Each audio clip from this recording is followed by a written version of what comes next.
219! 219! Forward Progress, a Chicago Bears podcast with Dan Bernstein and Matt Abaticola on 312 Sports.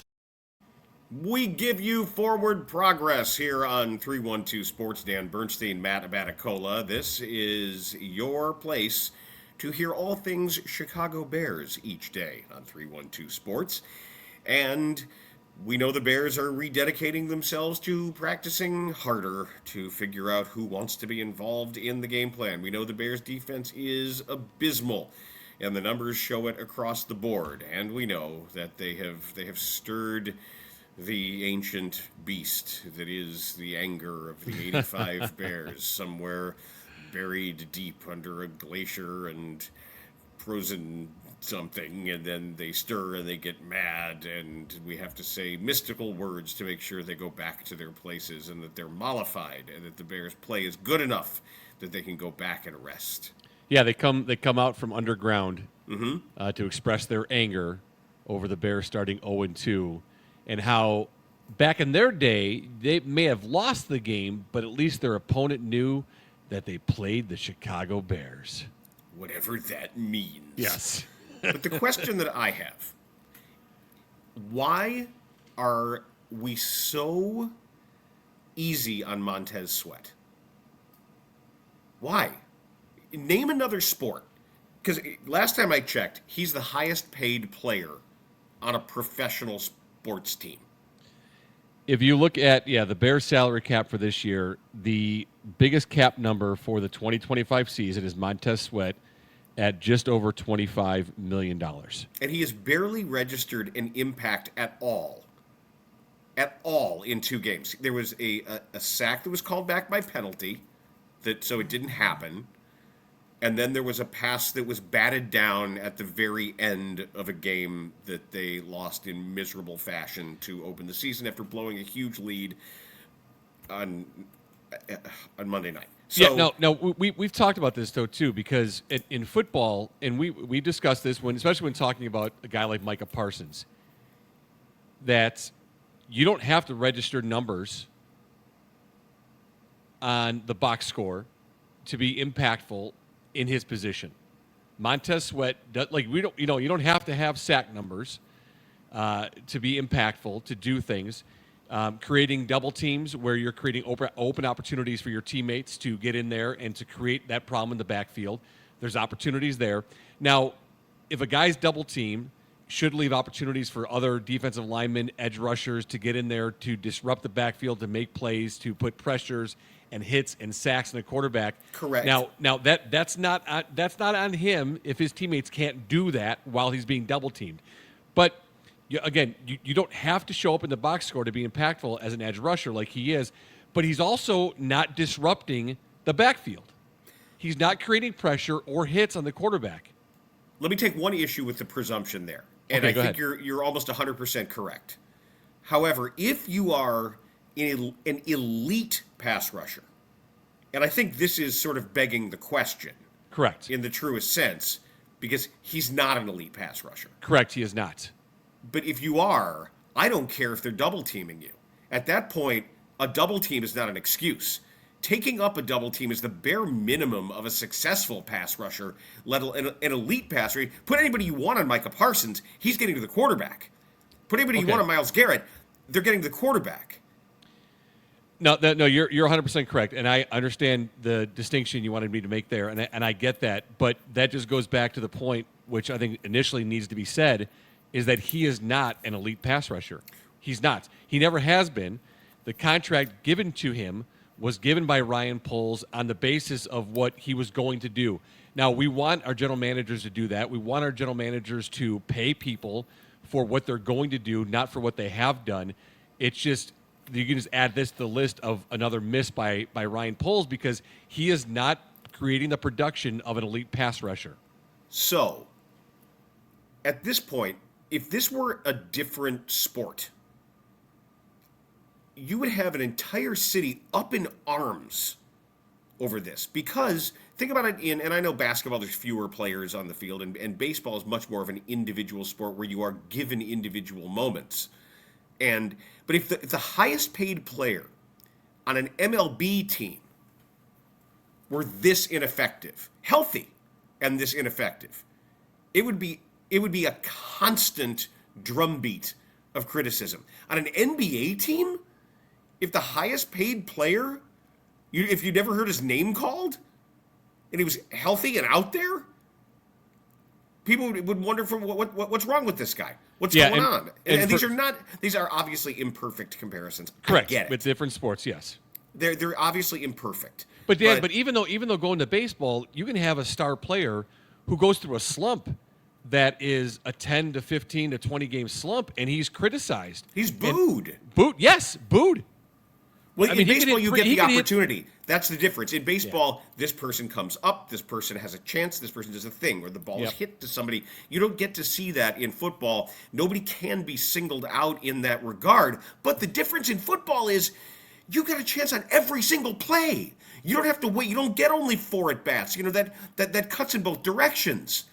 An NFL player, if you get, all right, got me that time. You got me that time. Line it up again. Let's run it again. Let's go. You've got a chance that very next snap to disrupt, to push your guy into the backfield, to find the ball carrier, to hurry the quarterback. There are any number of ways. That's why I think the idea, well, it's a team game, it's hard to measure. All true. But I do think that there is an equal and opposite flip side to that, and that is the number of different ways, even if you don't get to the passer, even a failed pass rush, if you time your jump, you can bat down a ball, which is what he did. And we counted that as one of the positive plays. It is. Because he didn't get to the quarterback. It's the one pass deflection he's had this year, pass defense, and so that was that SWAT. And it was a Monday night game, and it happened with 12:18 left in the game, the first time that he was mentioned in the broadcast for doing something of note defensively. So 12:18 left of the game. He's had 5 solo tackles, 2 tackles for loss this season, 0 sacks. Okay. Well, 2 tackles for loss, those are splash stats. Yes. But I don't know any other place where the highest paid Chicago Bear is seemingly not even top of mind.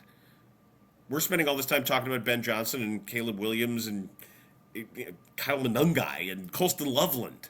The highest paid player on the team is an afterthought in both his play and the criticism of his play. That's weird. All right, let's take a look here real quick at cap numbers. So it's not just Sweat, but Sweat is number 1 for this year, $25 million, just over $25 million. DJ Moore just under $25 million.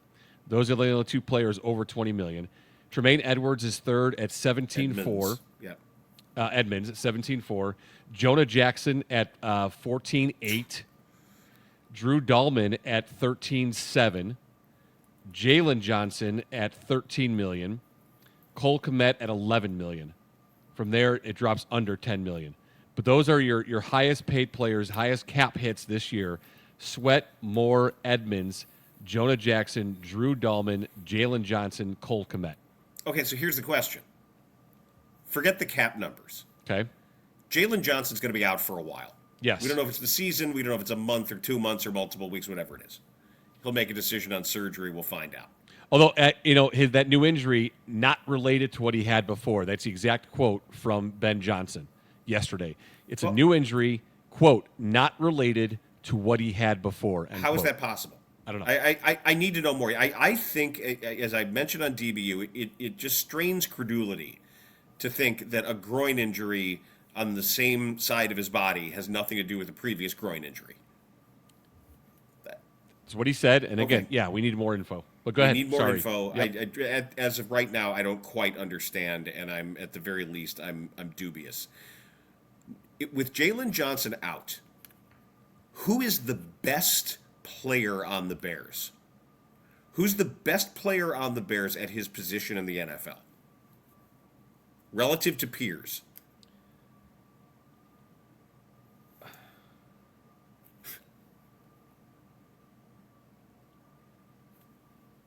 Well, I'm looking.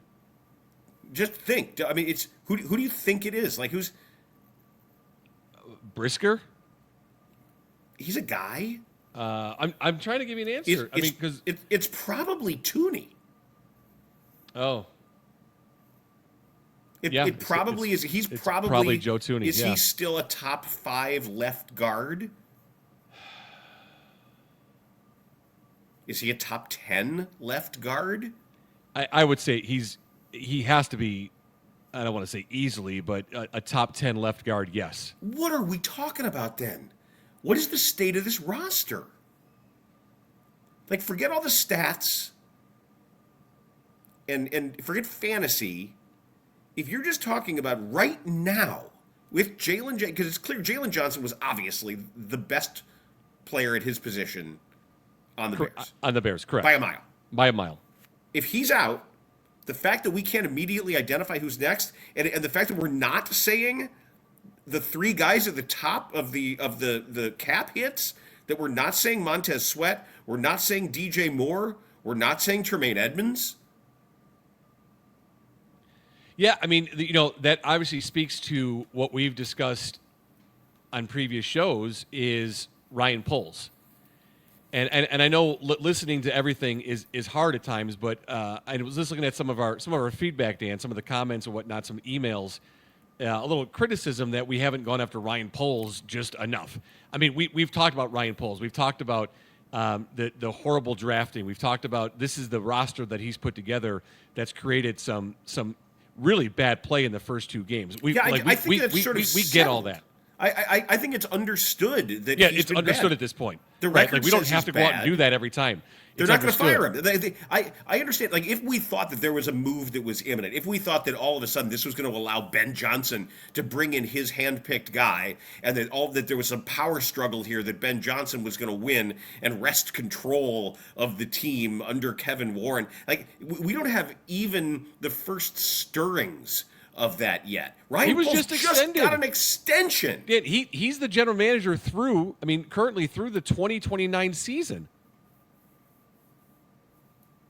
So say it all you want. It's almost like lamenting the ownership. And the problem once we start down that slope is it always ends up the same.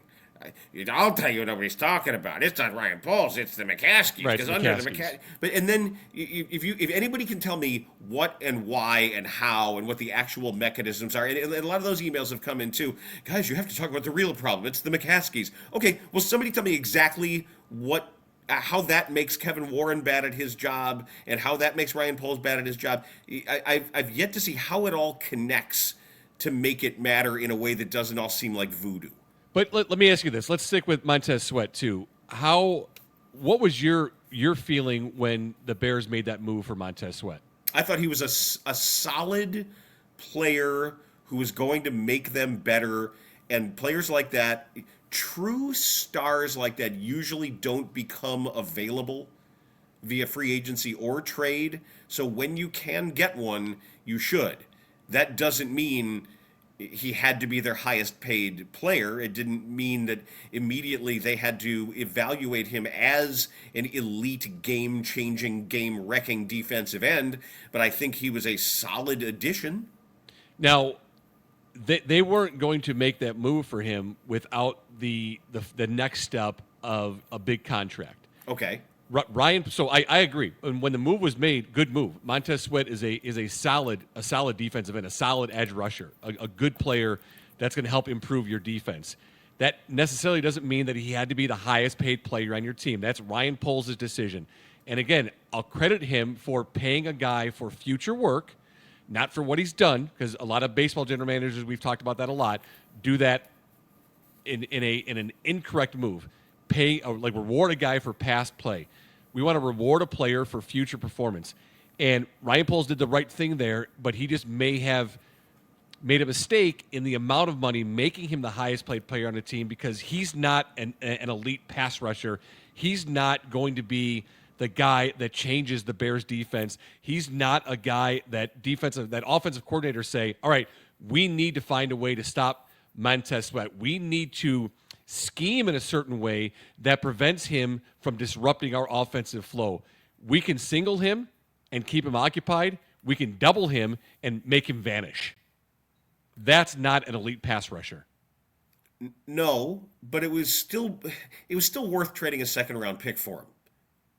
Does that make sense? No, it does, but Yeah. that doesn't necessarily mean that he needs to be the highest paid player in your team. Well, I don't understand why it is just sort of presumed that, okay, well, this is how he's doing, and that's fine, and let's worry. Just because you wanted him to be doesn't mean he was going to be. Yeah. And that's an indictment at Ryan Poles, which I think you stated it correctly, is just an understood perspective of where we're at with Ryan Poles. And it's pointless and it's a moot point to say anything about Ryan Poles and his contract because he's here through 2029. Period. And all we're doing is throwing money at whatever is opposite him rather than the drafting and development of somebody out there.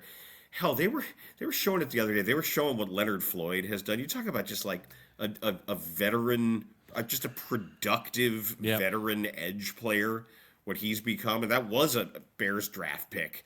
And between Dominique Robinson and then Yannick Ngakoue and now it's Dio Dengbo, and then they threw money at Daryl Taylor. Was that also a second round? What was I'm trying to remember, a third round pick? But maybe a third round pick. Yeah, you're not going to find a pass rush this haphazardly. Let me ask you this: looking at the salary cap hits for this season for an edge defender, edge rusher. Do you know who number one is in the league at $38 million cap hit this year? Is it one of the Bosas? No, Raiders. Crosby. Max Crosby. Number two at $25 million, just under 25.8 from Green Bay. Rashawn Gary. Oh, Rashawn Gary is okay. Yep. Number three at $25 million, Trey Hendrickson. Montez Sweat comes in at number 4 for largest cap hit among edge defenders.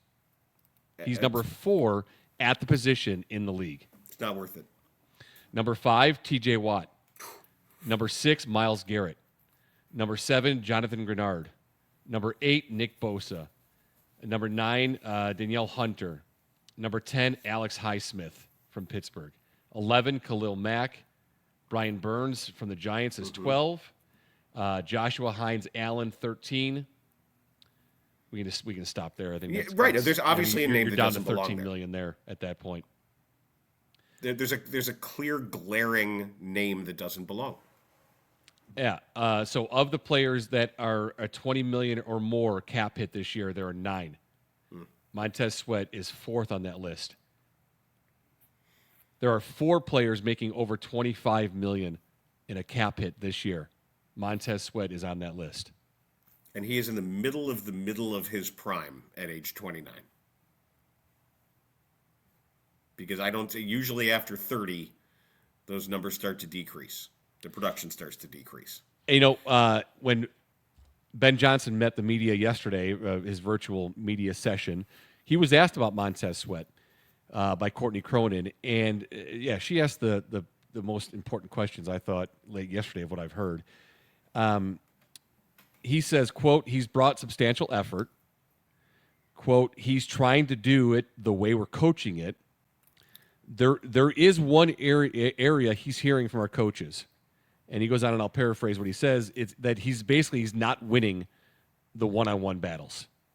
That he needs to do more and produce more when he gets those one-on-one matchups. Because right now he's not doing enough. That's what Ben Johnson said. The one area that he's hearing from our coaches from is in winning those one-on-one battles. Okay, well, he's getting too many double teams, and that those one-on-one battles come too few and far in between, is what Ben Johnson said. This is one of those places where individual ability and coaching can meet, and there's a lot of nuance going on here. Under Matt Eberflus, and in a classic Tampa 2, the Kiffin, Marinelli, Lovie Smith, Tony Dungy, Tampa 2, you are up the field, in that gap, up the field, and then figure out what's in front of you. Mm-hmm. If there's a running back on your way to the quarterback, knock him down. There isn't a read and diagnose. There isn't a grab and manhandle the person in front of you and throw him this way or throw him that way or try to overpower him. It is get in between two guys and exploit that gap.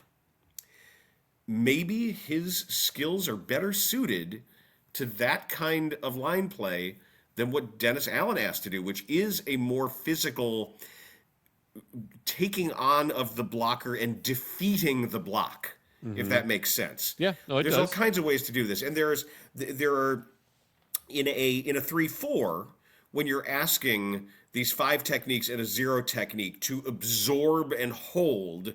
That's different too. This is a 4-3 that involves defeating a block, and maybe that's not in his skill set. Maybe there's a tweak that needs to be made here, and maybe it is something to say, hey, Dennis, I know you're asking him to do this, but we've got guys here who are more comfortable doing a little bit less of the physical defeating of a block and more squeezing through a gap, levering through a gap. The whole 1 is longer than 2 of using length, quickness, speed, etc. to exploit spaces rather than try to win a physical matchup. And it's not one or the other. There's no absolutes here. But this is the kind of dialogue that happens on the practice field, on a healthy practice field, in a healthy positional room. This is the kind of dialogue that needs to be happening about, hey, if you want me to succeed, let me do some of the things that I'm good at, that I'm comfortable doing, and that I have confidence doing. Yeah, no, that makes a great deal of sense, because if he's being told that you're not winning these one-on-one battles enough, but then Johnson says on the other side of his mouth, but those one-on-one battles are too far and few in between. All right, so he's being double-teamed too much. So what are you doing to help that player succeed? What are you doing from a scheme standpoint to make sure that doesn't happen? If he's not making enough production by being double-teamed, what are you doing to help that player out? Did you see some of the stuff that the Raiders were doing for Max Crosby last night? Explain. Crosby is straight line fast. Mm-hmm. And they do some stunts for him. They do some out to in planned timed stunts that allow him to get up ahead of steam, that allow him to have a little bit of extra space. They don't mind him moving laterally and not immediately getting upfield. It's a little bit of a delay, but boy, once he gets to that second, third step, he's hard to stop. Yeah. And it's in there because that's what he's good at doing.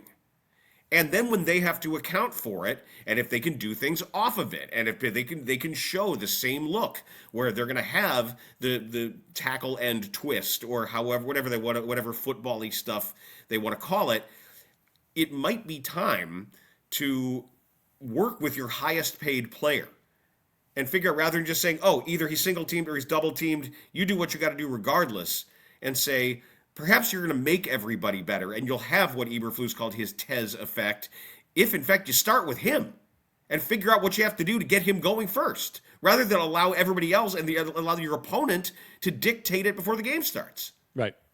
Yeah, and if that's what they're seeing, then that exactly is what needs to be done. Again, what are you going to do? What can you scheme to make him the most productive and successful, given the fact that you've decided he's your best player based on a salary cap hit? Yeah, there's some of the X and O stuff with pass rushers. It really reminds me a great deal of the angles that basketball teams will use for ball screens, ball handlers, and just trying to find, if you're, maybe somebody's really fast going to their left, and so they'll draw a screen out a little bit and give them more space in which to work. Or somebody who's fast on the dribble, they'll pull everything back to allow more of a runway. And everything is attuned to the tiniest little angles and the smallest things to say, what do you need to get to your spots? And you can do that sometimes with certain pass rushers who are better at things than other things. So I hope they're working on it. The media also asked Ben Johnson yesterday. It started off talking more about defense than anything else, a little bit different than what we've heard in other press conferences. But it's talking about a defensive standpoint. Ben Johnson went on to talk about how in training camp he really saw the brand of football that they want to be about, and that in the games so far that they haven't lived up to their own standard of what their defense looks like. So it's interesting because I want to know then like what's happened between training camp and actual live competition. Like what's taken place. I know there were some injuries. Obviously, we've 3 starters were down in the first game. You lose a couple starters in game 2 as well. Then I started asking other questions. Was training camp too easy? Was what he saw from his defense, is that just a byproduct of going against an offense that maybe looked like what we're seeing now in training camp as well? Now, this dovetails with something that's been a theme of mine early in the season. Okay. Conditioning. Yeah, true. And it isn't just the plays that you're running. It's also how hard has training camp been from a cardiovascular perspective? How hard are you working them over to have them ready to give their absolute best effort? And that may not be just laziness, or for lack of a better term, it may be being tired. And they may absolutely feel that they're trying to give their absolute best, but we saw it the other day. You got to make sure you're properly hydrated, and you have to make sure that you are in your tip-top cardiovascular shape, especially this time of the year where it's warmer, near the ends of drives and near the ends of games. And if this defense is going to be on the field as much as they've been out there, they're losing the opportunity to keep rising to these third down occasions when every next one they've got less energy. So here's a question, though, that I have. If he said that they haven't brought their brand of football that they want to be about, they haven't lived up to their standard defensively from what he saw in training camp, okay? So the question that I want to know about what they did in training camp, is it just that they were going against an offense that couldn't get it together? Now, here's the thing. We've heard about this catchphrase so far about getting to know the player. Still getting to know the player. On the offensive side of the ball, Dan, they're still getting to know the player, which is why they're struggling a bit, and that's the excuse we've heard. How come we haven't heard that about defense? Why is this knowledge of the defensive players on the defensive side of the ball, why don't they have to catch up with getting to know the players there? You know what I mean? Like why is it okay on one side of the ball but not the other? Oh, we're struggling on offense because I'm still getting to know the player. Even Caleb said it. Caleb said it yesterday. Here, honest answer to that question. I think it's sort of similar to the difference between pitching and hitting, because one is active and one is reactive. Mm-hmm. That sometimes a defender has to do certain things based completely on what is immediately seen. You read your keys, you diagnose, you go. You count who's where, you talk out your assignments, and you go. On offense, it's much more deliberate. The angles, you get to choose the routes. You get to choose the number of steps in the drop back. You choose the throwing lanes. You choose where the fakes are. So I do think there are more decisions to be made rather than just saying this is our primary look, this is our disguise look that we're going to run pre-snap. Because once the ball is snapped, it's just a trust that everybody has to do their follow out their assignments. Yeah. Okay, fine. I'll get that. He was I was just offering that. I'm not. Yeah, no. I mean, but it's reasonable. I mean, that's a reasonable answer. I just still that it's just to me it's an excuse on the offensive side that we're still getting to know the players. I can't buy that when it's their full-time 24/7. It's their job. This isn't the 1950s or 60s again where guys are out selling shoes in the offseason to make money. This is all you do all year long. And we've heard stories of coaches that they get in the building at 3 a.m. and they leave at midnight, or they sleep there. I'm not saying Ben Johnson has to do that. He has a family. I don't want him to do that. But like the whole idea of it's week 2 and we're still getting to know the players is bullshit. It's bullshit. There's too much money involved in this business that in 2 weeks when the games matter now in the second week that we're still getting to know who our players are. I don't buy it. It's a lazy excuse to me. Well, the question then is why. I don't know how many times we have to keep thinking that is a follow-up. We're still getting to the player. Why? Why are you still why don't you getting know to who the he is player? yet? Right. Why don't you know that Montez Sweat, he needs some different schemes if he's being double teamed too much? If he's not winning those one-on-one battles, why is he not winning them often enough? And then you give me the excuse, oh, well, those one-on-one battles are too far and few in between. Well, here's the thing. That's going to fix itself. That is a self-correcting problem. Because if he continues at this pace, no one's going to double team him anymore. Correct. And what's going to happen is, if you're right about that, and teams are like, you know what, we can take our chances one-on-one with Sweat. I don't think we have to worry about him. Then he'll prove that you're wrong. That is a self-correcting problem in that regard. You're right. If that's really the issue, then talk about those other guys who need to defeat their one-on-ones or figure out who else you're sending, because once you got two hats on one hat there, you should have an advantage immediately in the numbers game. He goes on to he was asked about being a head coach and being involved on the defensive side of the ball. He says that he's pretty involved. Quote, sat in a few meetings, end quote. But here's what I jotted down, because this stood out to me. He said, quote, that's a good group we went against yesterday. They were hungry. They showed that on the tape. Talking about the Detroit Lions. Well, then how about you be a good group and you be hungry? Right. Like, You're why not is it hungry? okay that they're hungry, they showed it on tape? Then if you're not showing that on tape, which they didn't show it in the game live, why is your group not more hungry? Why? Well, he told us that some guys aren't practicing hard enough. All right, so let's go back to that, because I did listen again just to make sure I heard it correctly. So it was the question from Courtney was on the rookies earning his trust. The rookies earning Ben Johnson's trust to get them more involved, and specifically she asked about Luther Burden and Colson Loveland. He goes on to talk about the tight ends. I knew that first game that the tight end position wasn't going to be featured as much. I was hopeful that this game we were going to bounce back a little bit more. Okay, so she asks about Luther Burden, Colson Loveland, and them gaining his trust to be involved more. Mm-hmm. He answers first about the tight ends, which gave a really terrible answer, I thought. We knew they wouldn't be featured, but then says, I was hopeful they'd bounce back a little bit more this game against the Lions. Again, you're in charge as the head coach. You create the offense. Why weren't they more involved then?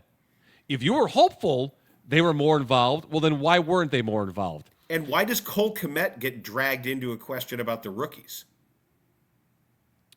Yeah, I don't know. Because, again, she asked specifically about Luther and about Loveland, and then he answers with Cole and Loveland and the tight end position. Right. She didn't ask about that. She didn't. She asked about those two specifically. He answered tight ends and then brought Kmet into it with Loveland. Interesting. So he then goes on to say that Luther is slowly gaining trust. Okay, that's what he says. Then he goes on to talk about, we're going to find out this week at practice who wants to practice hard, who wants to be involved more with the game plan going into Sunday. What these guys look like. Now, he said that they didn't like what they saw on tape when the ball was not in their hands. Now, here's what I'm confused about, and I wish there was a follow-up on.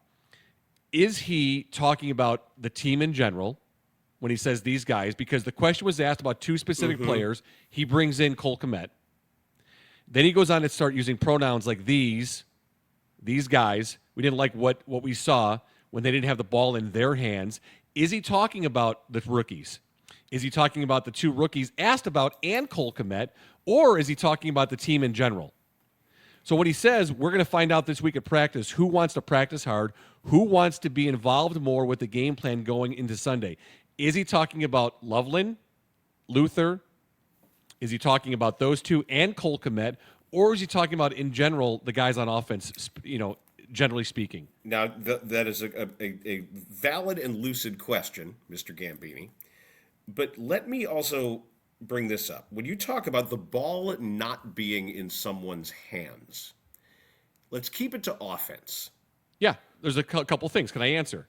When we are criticizing play without the ball, we're talking about what? Blocking. That's one. Route running. That was the second one I had there. How hard, if you know that the moment you clap out of that huddle, that the ball's not coming to you, it remains critical that you run the route identically that you would if it were.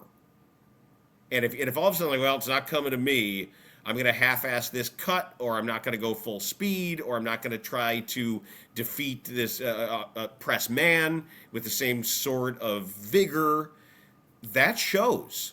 It does show, and if that's the case with a professional, an NFL team, it's absolute complete horseshit, Dan. That's the kind of stuff you teach at the youth level. Like, if you're talking to a 12-year-old kid who's not getting the ball, yeah, you could see them maybe not run full out because they know they're not getting the ball. And it's a matter of coaching them and saying, yeah, but what you're doing is actually helping the overall plan of the game. That if I'm sending a receiver into this zone where he's not starting out, but he ends up here near you, I need to make sure you're not in that area to get your defender out. Like, you have to explain that to a 12-year-old so they understand it. If that's the kind of thing happening on a professional team with professional players, that's complete bullshit. We know it's happened before, and we know that the essence of putting a zone defender in conflict, and to make it simple, a zone defender is responsible for an area of the field. If two enter his area, he's got to decide who he's going to follow. Right, 2 men enter, 1 man leave. That is the essence of zone offense, is how do you create conflict? How do you put too many people to cover in a given area that is defended by fewer people? Okay, so let me ask you this, because you said we've seen that before, where NFL players don't execute all they need to execute, offensively speaking. You said we've seen it before. You've watched enough football. You covered the Bears long enough. Why? Why does that happen? Why are players not giving all the effort they need to or executing things that they need to execute offensively? Why does that happen? When I have seen it, it is often at the very end of a lost season. Okay, correct. It is often where you're 1-9 or whatever you are.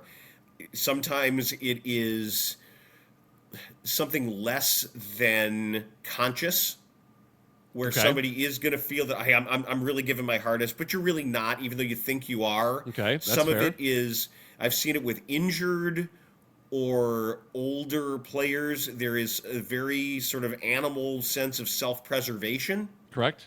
Sometimes it's lack of conditioning, again, where you're just tired and you've run the same route. Maybe you had to run 3 clear-outs in a row on a possession, and they didn't sub you out, and sometimes you can't because you're not getting there. Okay. And the worst one of all that I've seen before is active pouting.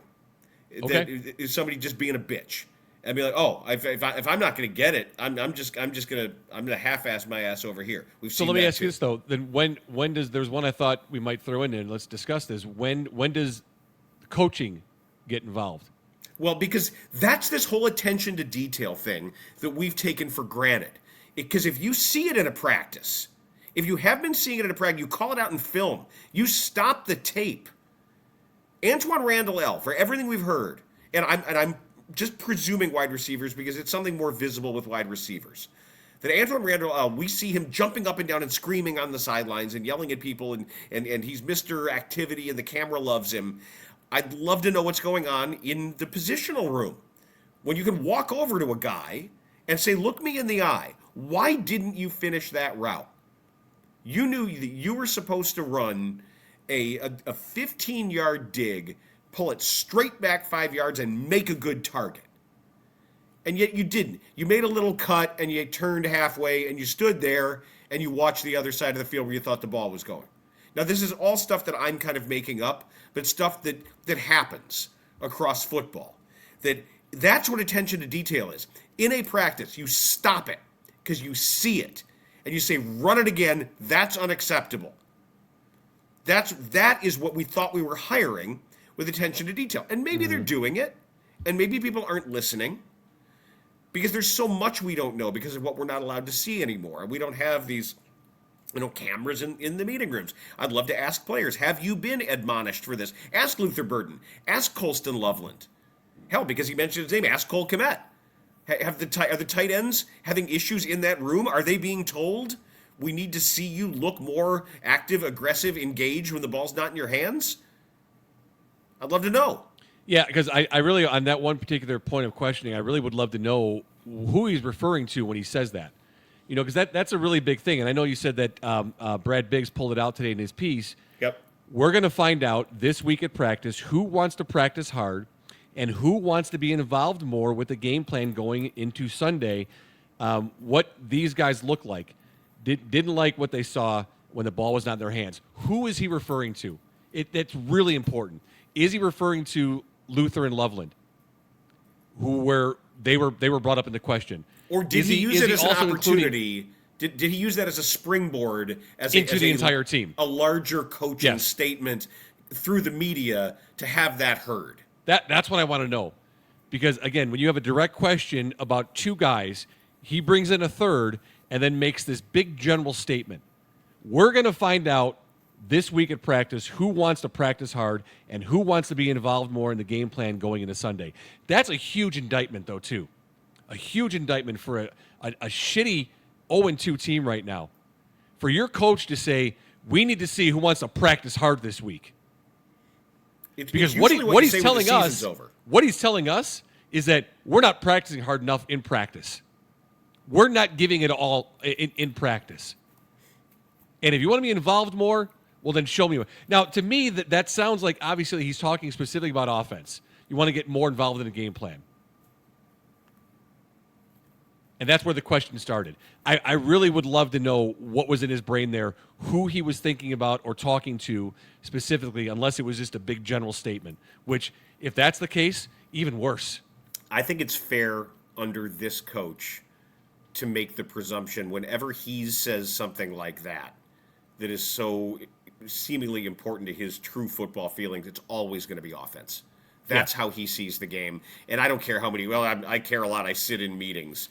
Whatever. He's probably making he said I sat in quite a few meetings. Quite a few meetings. Okay. But absolutely, just as we could say last year that the head coach's passion and the head coach's sense of attention when he was breaking down everybody's foot placement. Remember the piece that Kevin Fishbane did last year for The Athletic, sitting with Eberflus and watching film about the angle at which tackles should be made. That's his passion. That's what he does.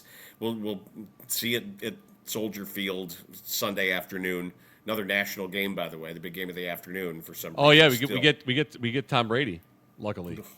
When he's not sitting in the coaching box. Did you see that? No, last night? Oh, was he really? The coaches. Oh well, yeah, he's. Oh yeah, no, okay, no, I didn't. Yeah, I missed that. All right, one last thing from Ben Johnson that I heard yesterday when he's talking about Jared Goff. He says when his pocket is clean, he plays at a really high level. 0 sacks. No hits, very little pressure. Again, and we talked about this on Forward Progress yesterday. Why didn't they do, I would love to know how they game planned or schemed to go after Jared Goff in this game on Sunday, knowing full well that if he has a clean pocket, he plays at a really high level, knowing full well that he's not mobile, he's not going to run and beat you with his feet ever. It's not going to happen. I want to know what they schemed, what they planned to get after Jared Goff, and how and why it failed. It's sort of like when he said... at least 4 plays over 30 yards. It's like when he said that running at DJ Reader is tough because he's outstanding in there. Let's run at him. Why'd you do it twice when you needed a yard? So another thing as we continue to take notes here, more stuff we have to look at. We made a couple mentions of last night's game. We were talking about Max Crosby and Tom Brady. I just wanted to share a couple things that I saw. First of all, the San Diego zone defense is remarkably disciplined. They're really good at it. Now, Green Bay's good at it, but that may be the next best that I've seen. I also would much prefer to have Jim Harbaugh as my head coach right now. And we were among those who said it at the time and were dismayed by the fact that either he nor... wasn't even spoken to. Either he or the Bears, it was just... The fact that it's a complete non-starter, I think with every day that goes by, continues to resonate as a really bad look for the Bears culture and for the Bears organization, because that is in general a really, really well coached team all over the place. Yeah, he's an experienced winning NFL head coach that had connection to your organization, was your quarterback, and he wasn't even talked to. It's unbelievable to me. Like Jim Harbaugh would have been, I would have called him immediately. Or I would have said, "Hey, where are you? Don't leave. I'm on a plane. I'll be there as soon as I can. We are talking, and I'm not leaving that meeting until a contract's done." Like, he would have been my head coach, period. He is an excellent, excellent head coach. And they can really defensively. However he's put that staff together, they have created a very, very smart, reactive defense. It's hard to play the defense that they play, just because of that's almost like a tight musical group when you have that kind of zone and the proprioception involved in understanding all of your teammates' space around you. You know, Lovie Smith never got enough credit for doing that here in Chicago. Sure, he had several Hall of Fame or near Hall of Fame level players on the defense at the same time in its heyday, but it is not easy to do, to put that together the way he's done it. They were really, really impressive. You know, and if the reason behind not looking at Jim Harbaugh was because he wanted too much power, that's insane. If it was like, hey, we can't talk to this guy because we have Ryan Poles in place. No. Sorry. Yeah, I was wrong. Sorry. A couple other observations. Yeah. Baker Mayfield's a bad dude, man. He is. I really enjoy watching him play. I'm a fan of his. I think he's pretty cool off the field. I don't know all that much about him, but from what I do know, and he's got a pretty good sense of comic timing. Does a nice job in his commercials, and keeps plays alive. Never afraid to take off and take it down the field and take a hit. There's been a lot of quarterbacks taking some real shots this year, so I like to see them seeing where the sticks are, where we see the yellow line, and being able to absorb a hit and go for it, even though it's probably on the continuum of football-y versus reckless, closer to the reckless side. Watched a lot of how Ashton Genty played, in large part because there were the rumors pre-draft. Remember that the Bears are going to move up and grab Ashton Genty. What strikes me most about watching him, he looks way smaller than his listed height and weight. Yeah, he does. Absolutely. He's listed at 5'9", 215. And the way, and his gyroscope internally is amazing. Lateral balance, forward, backward balance, all of it, contact balance is preternatural. But he's just so small, and sometimes when he does take a hit, it looks like he's taking a lot of force. Like he seems to be lighter than 215, or just the physics of his game. At the moment, he might be a good bet for a shorter, brighter burning career. Yeah, I mean, what's the average running back? Is it 5 seasons, or is it even less than 3? Average. But if you talk about like average first round back, I don't know. It just he definitely on the hoof out there with NFL guys at full speed. Yeah, looks smaller than I thought he would based on his measurables. Okay. But I mean, he can really run the ball though. he can run. He's got some moves, man. He really does. It just, I think he's gonna get hit a lot. He's also 100% effort runner. Yep. Like everything. He's just he runs completely on fire, and guys like that tend to have shorter careers. And you know who loves that out of his running back? Who? The old guy in charge. Oh yeah. He loves that. Loves that. Oh, by the way, your guy Baker Mayfield, on your team, the Buccaneers. Yes. He's my quarterback on the my fantasy league, my fantasy team in the Hubbard fantasy league that I'm in. That I was forced to play because I'm a sports guy. I'm 2-0, by the way, with Baker Mayfield as really my guy. Good. So, you got any other observations from last night? From last night, just that I like the booth with Riddick and Orlovsky a lot. I especially like, Riddick is not afraid to talk as if he's in a room full of coaches. And I like that. I like that there's a lot of sexy football in that booth. So it's a smart broadcast that makes you smarter as a football fan. Yeah. I tended to learn a lot. The way how very it's like the Tom truck Brady. too. I think their truck is it's and a 3-man booth is really difficult. A 3-person booth really difficult to do, and it's very difficult to make everybody sound good and smart because the truck is feeding one highlight to somebody and then another highlight to somebody else and trying to identify all the names involved. But I thought that they did a very, very good job of making the broadcast interesting and helping us be smarter about football and blowing past the minimum standard of just not making us dumber. There was something written on NFL.com, and it was an article written about the current 0-2 teams, the 0-2 starts, whether it's panic or patience time.